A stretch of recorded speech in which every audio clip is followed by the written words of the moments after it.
सौतेला पिता। श्रद्धा सिसक सिसक कर रो रही थी। आसपास कोई भी नहीं था। आज उसके पिता की बरसी थी। पिछले साल इसी दिन सड़क दुर्घटना में उसके पिता का स्वर्गवास हो गया था। दुर्घटना के कारण उसके पिता के लीवर पर आघात पहुंचा था और लीवर ट्रांसप्लांट के बाद भी उसके पिता मौत से जीत नहीं पाए थे। श्रद्धा की मां रेलवे में नौकरी करती थी और उसके पिता का कपड़ों का व्यापार था। घर में किसी प्रकार की आर्थिक परेशानी नहीं थी, लेकिन अपने पिता की लाडली श्रद्धा अपने पिता की मौत को किसी भी तरह भूल नहीं पा रही थी। अभी वह रो ही रही थी कि अचानक उसे महसूस हुआ कि कोई उसकी पीठ पर हाथ फेर रहा है। उसने पीछे मुड़कर देखा तो सुरेश अंकल खड़े हुए थे। सुरेश अंकल उसकी मां के ऑफिस में ही काम करते थे और अक्सर उनकी मदद करने के लिए आते रहते थे। श्रद्धा को अपनी मां का सुरेश से बातचीत करना पसंद नहीं था, लेकिन मम्मी की दुख भरी शक्ल और अकेलेपन को देखकर वह कुछ नहीं बोलती थी। सुरेश ने उसकी पीठ पर हाथ फेरते हुए कहा, बेटा, जीवन और मृत्यु पर किसी का नियंत्रण नहीं रहता है। तुम्हारे पिताजी अपनी जीवन यात्रा को पूरा करके नई यात्रा के लिए चले गए हैं। जितनी जल्दी हो सके हमें इस सच को स्वीकार करना चाहिए और जीवन में आगे बढ़ना चाहिए। और तुम्हारे पिताजी ने तुम्हारे लिए जो भी सपने देखे हैं उन्हें पूरा करने के लिए तुम्हें मेहनत करनी चाहिए, ताकि तुम्हारे पिताजी की आत्मा को शांति मिले और वह तुम पर गर्व कर सकें। वैसे तो सुरेश अंकल ठीक ही कह रहे थे, लेकिन न जाने क्यों श्रद्धा को उनका उसकी पीठ पर हाथ फेरना बिल्कुल भी अच्छा नहीं लग रहा था। वह तुरंत उठकर खड़ी हो गई और बोली, देखिए अंकल, मैं आपको बता देती हूं, मुझे अपने जीवन के लिए क्या करना चाहिए क्या नहीं, मुझे सब पता है। मुझे किसी की सलाह की जरूरत नहीं। आप अपनी सलाहें सिर्फ मेरी मां को ही दिया करिए। अंकल हैरानी से श्रद्धा की तरफ देख रहे थे और श्रद्धा भी सोच रही थी कि भला उसने उन्हें इतनी बुरी तरह से क्यों कहा। श्रद्धा छत से नीचे चली गई और जाकर अपनी मां के पास बैठ गई। श्रद्धा ने ध्यान दिया कि आज मां ने 1 साल के बाद हल्का सा मेकअप किया हुआ था और उनके चेहरे पर वह घनी उदासी काफी कम नजर आ रही थी। श्रद्धा को मां पर बहुत प्यार आया और वह मां से गले लग गई। श्रद्धा की मां ने उसके बाल सहलाते हुए कहा, श्रद्धा, तेरे पिताजी के बाद अकेले जीना बड़ा मुश्किल लग रहा है। कई बार ऐसा लगता है कि मैं भी अपनी जान दे दूं, पर फिर तुझे देखकर हिम्मत आती है कि अगर मैं भी मर गई तो भला तू किसके सहारे जिएगी। श्रद्धा डरी हुई थी, क्योंकि श्रद्धा ने सोचा सुरेश अंकल जरूर उसकी बदतमीजी की शिकायत उसकी मां से करेंगे, पर उन्होंने ऐसा कुछ भी नहीं किया। वह चुपचाप आए और मां से बोले, सरला, अब यहां का तो सब काम खत्म हो चुका है। आशा है कि कल से तुम ऑफिस आना शुरू कर दोगी और श्रद्धा को भी अब कॉलेज जाना शुरू कर देना चाहिए। जितनी जल्दी हम अपना जीवन सामान्य कर लेंगे उतनी ही जल्दी जिंदगी हमारे लिए आसान हो जाएगी। अब मैं चलता हूं। किसी चीज की आवश्यकता हो तो कभी भी हिचकिचाना मत। और वह श्रद्धा को बाय बाय कहकर वहां से चले गए।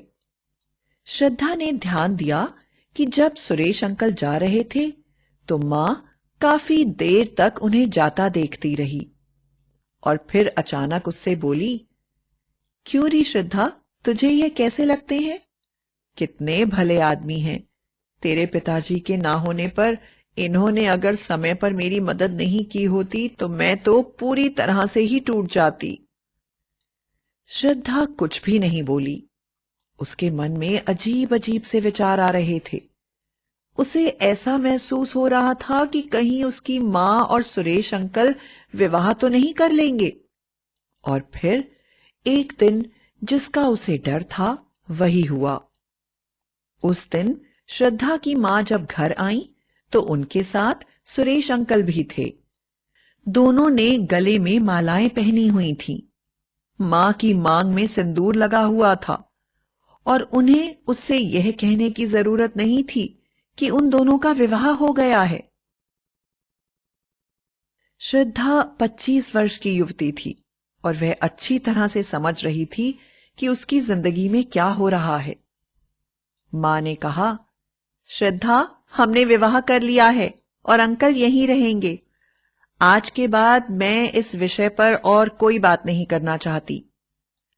श्रद्धा चुपचाप आंसू भरी निगाहों से अपने पिता की तस्वीर की ओर देखती रही और मां सुरेश अंकल के साथ अपने कमरे में चली गई। अगली सुबह से ही सुरेश अंकल श्रद्धा का बहुत ध्यान रखने लगे। वह श्रद्धा को कॉलेज पहुंचाते, उसको लेने आते। श्रद्धा को किसी भी चीज की जरूरत होती तो वह जल्दी से जल्दी पूरा करने की कोशिश करते। लेकिन श्रद्धा की नफरत उनके लिए दिन प्रतिदिन बढ़ती जा रही थी। वह जितनी ज्यादा उसकी मां के साथ बातचीत करते, उतनी ही ज्यादा श्रद्धा उनसे नफरत करती। सुरेश अंकल भी उसके पिता की उम्र के ही थे, लेकिन श्रद्धा उन्हें किसी भी प्रकार अपने पिता की जगह देने में अपने आप को असफल महसूस करती थी। एक बार की बात है, अचानक श्रद्धा की मां को पेट में तेज दर्द होने लगा और जब उन्हें डॉक्टर के पास ले जाया गया तो पता चला कि उनकी किडनी खराब हो चुकी है और वह इस स्टेज पर पहुंच गई हैं कि कभी भी कुछ भी हो सकता है। और एक दिन श्रद्धा की मां ऐसी सोई कि फिर कभी नहीं जगी। अब श्रद्धा के घर में सुरेश अंकल यानी कि उसके सौतेले पिता और श्रद्धा के अलावा कोई भी नहीं था। सुरेश अंकल ने मां की जगह संभाल ली थी। सुबह चाय बनाना, नाश्ता बनाना, खाना बनाना और पहले की भांति श्रद्धा को कॉलेज पहुंचाना, कॉलेज से लाना, कुछ भी बदला नहीं था। लेकिन फिर भी श्रद्धा उन पर विश्वास नहीं कर पा रही थी और उन दोनों के बीच कोई बातचीत नहीं होती थी। एक दिन सुरेश अंकल बहुत ही खुश नजर आ रहे थे। उन्होंने श्रद्धा से कहा, श्रद्धा, तुम्हारे लिए आईएएस समीर सिंह का रिश्ता आया है और मैं चाहता हूं कि शीघ्र से शीघ्र विवाह करके अपनी जिम्मेदारी से मुक्त हो जाऊं। श्रद्धा उनकी बात पर व्यंग से मुस्कुराते हुए बोली, हां, सच ही तो कह रहे हैं आप। मैं एक जिम्मेदारी, एक मुसीबत ही तो हूं आपके लिए। जितनी जल्दी आप मुझे विदा कर देंगे उतनी जल्दी मेरे माता पिता की जायदाद पर मौज उड़ा सकेंगे। कर दीजिए मेरी शादी। सुरेश अंकल अपमान और दुख से पूरी तरह से भर गए और श्रद्धा ने देखा कि उनकी आंखों से आंसू भी बह रहे हैं, पर वह कुछ बोले नहीं और उन्होंने कहा, श्रद्धा, मैं बहुत अभाग्यशाली हूं कि तुम्हारे जन्म में मेरा कोई हाथ नहीं है, लेकिन अगर सही समय पर मेरा भी विवाह हो गया होता तो तुम्हारे बराबर ही एक बेटी का पिता होता मैं। चलो, कोई बात नहीं, मैं खुश हूं कि तुम शादी के लिए राजी हो। जल्दी ही सुरेश अंकल ने धूमधाम से श्रद्धा की शादी कर दी। उन्होंने उसकी शादी में किसी प्रकार की कोई कमी नहीं छोड़ी। ऐसे लग रहा था कि वह अपने जीवन की हर इच्छा इस विवाह में पूरी कर लेना चाहते हैं। जो रिश्तेदार भी इस विवाह को देखता वह हैरान हो जाता कि कोई सौतेला पिता क्या सौतेली बेटी के विवाह में इस तरह से बिना अपने बुढ़ापे के बारे में सोचे समझे खर्च कर सकता है। पर श्रद्धा को यह सब दिखावा लग रहा था। विदाई का समय आ गया और सुरेश अंकल उससे गले मिलने के लिए आगे बढ़े, पर श्रद्धा ने उनकी तरफ बढ़ते हुए कदम मोड़ लिए और वह अपने पति के साथ लाई गई कार में बैठकर अपनी ससुराल की तरफ चल दी। उसको आज भी यह लग रहा था कि उसके माता पिता की करोड़ों की संपत्ति को अपना बनाने के लिए ही उन्होंने उसका विवाह कर दिया है और उसे खुश करने के लिए दिखावे में इतने पैसे खर्च कर रहे हैं ताकि कोई भी रिश्तेदार उन पर उंगली ना उठा पाए। श्रद्धा विवाह के बाद एक बार भी वापस मायके नहीं आई। वह कोई न कोई बहाना बनाकर जाने से इनकार कर देती थी। सुरेश ने अपने आप को घर की चार दीवारी में पूरी तरह से बंद कर लिया था। अचानक एक दिन श्रद्धा के पति का एक भयानक एक्सीडेंट हो गया, जिसमें उनकी एक किडनी बुरी तरह से क्षतिग्रस्त हो गई और डॉक्टर ने कहा कि उन्हें तुरंत किडनी की जरूरत है।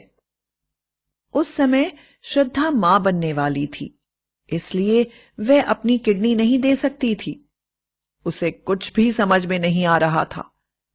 तभी अचानक सब लोगों ने उसे बताया कि किडनी डोनर मिल गया है।